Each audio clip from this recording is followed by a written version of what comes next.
Hi everyone, so let's solve the next question in the SQL 50 series, which is students and examinations. In this question we have three tables. The first one is students, where we have the list of all the students with their respective student IDs in the school. Then we have the subjects table, which contains the list of all subjects that are part of the school curriculum. And the last table is examinations, where we have a list of all the exams that a student had given. Now in this question we have to find the number of times each student attended each exam. So as we look over here, I have Alice attended math exam 3 times, physics exam 2 times, programming exam 1 time. Bob attended math exam 1 time and physics exam 0 times. So we also have to list out the students and the subject for which they had not given the exam at all. So when I look at my input tables, you will feel that in my students table I have student ID and student name, and in my examinations table I have the student ID and subject name. So I have all the required columns already in these two tables. Then why has the subjects table been given? So it has been given because we also have to list out the subjects which has not been opted by the student at all. So what we'll do first, we'll have to cross join the students and the subjects table. That is because so that we assign each subject to each student, and later we can join it with the examinations table on the join condition, subject name with the subjects table, and on the student ID with the students table, so that we have a list of both the students who have given a particular exam and also the list of students who have not opted for a particular exam.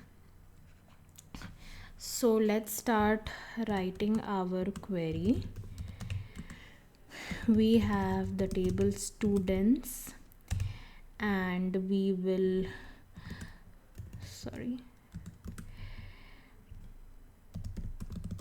cross join it with subjects table, and then we have the table examinations. Now my join condition is students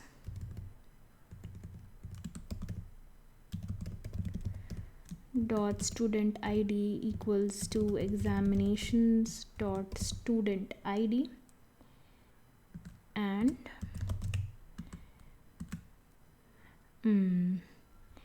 examinations dot subject name equals to subject dot subject name.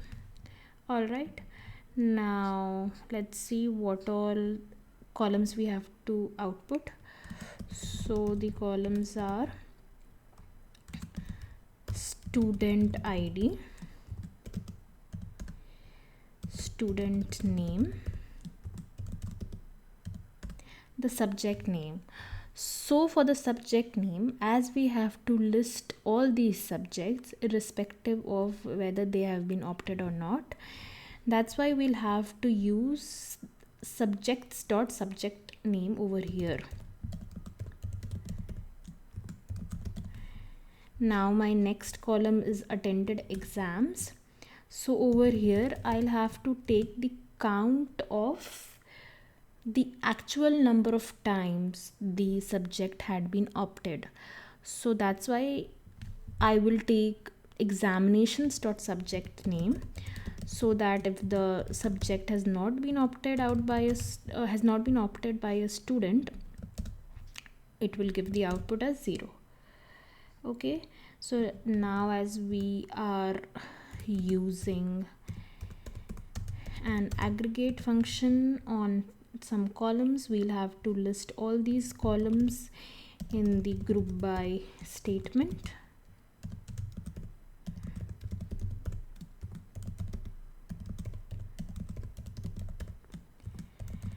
And it is also given in the question that we have to order it by student ID and subject name. So let's write the order by st.student ID and subject name. So this, it will be sub.subject name. Okay, all right, so let's run it and see. Yeah, so our query has been accepted. Now let's submit to see if all the test cases have passed. Yes, so the test cases have passed too.